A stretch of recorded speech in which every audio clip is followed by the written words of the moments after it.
Everyone, welcome back to my channel. This is Anne of Rock and Roll Kids Fashion, and I'll be sharing with you a short video tutorial on how I made this non-elastic hair bonnet.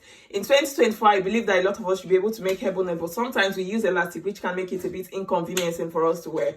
So today I'll be using this very beautiful fabric to make a non-elastic hair bonnet, because we don't want to wear boring hair bonnets. Sometimes we wear it out. I don't know about you, but I do sometimes. So to my returning subscribers, I say thank you for the support, and to my new subscribers, if you watch till the end and you enjoy this video, please do well to like and share, and stay tuned because I'll be sharing lots of interesting videos. So without wasting much time, let's go into the video tutorial. These are the fabrics I'll be using. The first in my hand here is a floral silk fabric, which is really soft, and the lining I'll be using a silk. The front is shiny, a silk satin, which is soft as well, the same texture as the floral pattern. So I made a square of equal size.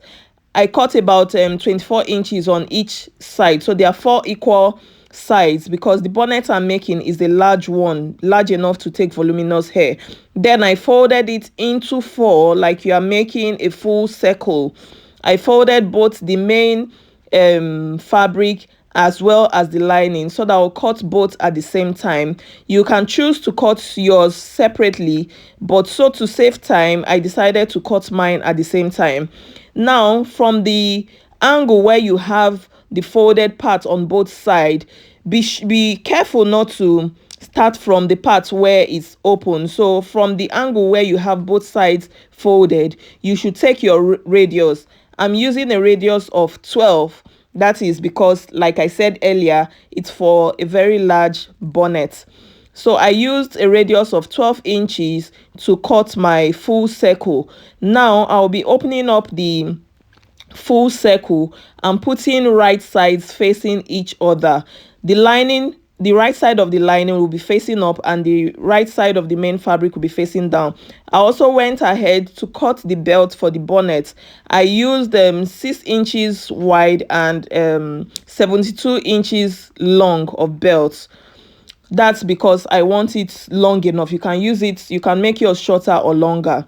Now for the full circle, I folded it into half, and from one end I measured 3 inches upward and 3 inches on the other side and made a curve. You can alter yours however you want it. You can use 3 by 3 or 3 by 3.5. I'll go ahead to cut off that curve that I've measured, and I'll sew round it, top stitch and iron flat before I sew my gathered stitch around it. So after top stitching and ironing flat, I'll sew a gathered stitch round. You can pin it down so your fabric doesn't move. This is silk fabric and it moves a lot. Also the belt, I will join the belt together because I'm using 2 different belts, 1 yard each. For the belt, I also went ahead to iron, and I folded in 1/2 inch so that it would be easy for me to attach it to the hair bonnet. The joining in the middle will be used as my midpoint when I want to attach it to the hair bonnet. At the tip of the belt, you can cut it into any shape you want. For me, I made mine slanted. You can make yours like this ribbon shape, or you can curve it however you want it. So after shaping the belt, I went on to gather the bonnet to the size of my head circumference, which was 23. So here I was measuring to be sure that I have exactly 23 inches. Next, on the belt, I'll be using where I joined both belts as my midpoint, and from that midpoint I'll take half of 23 inches and mark it on both sides. So half of 23 inches is 11.5. Next, I'll fold the belt inside out, and from one end I'll stitch round and stop at the point where I marked half of the head circumference. After stitching, I'll just go ahead and turn it inside out. You can use pin to turn it inside out if the width of your belt is small and your fingers can't go through it. So after turning it inside out, I'll iron again to make it flat. Next, I just went ahead to get the midpoint of the bonnet, holding both sides together from the opening at the end up to the top, and then I'll be attaching the midpoint of the belt to the midpoint of the bonnet, and I placed the right side of the belt to face the wrong side of the bonnet because I want to top stitch on the outer part of the bonnet.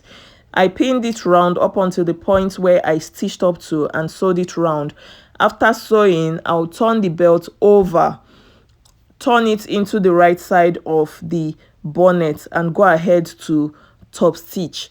After top stitching, we are done with the bonnet, and this is the final look of the bonnet. We've come to the end of this tutorial, and please don't forget to like, share and subscribe if you haven't. Thank you for watching. Bye.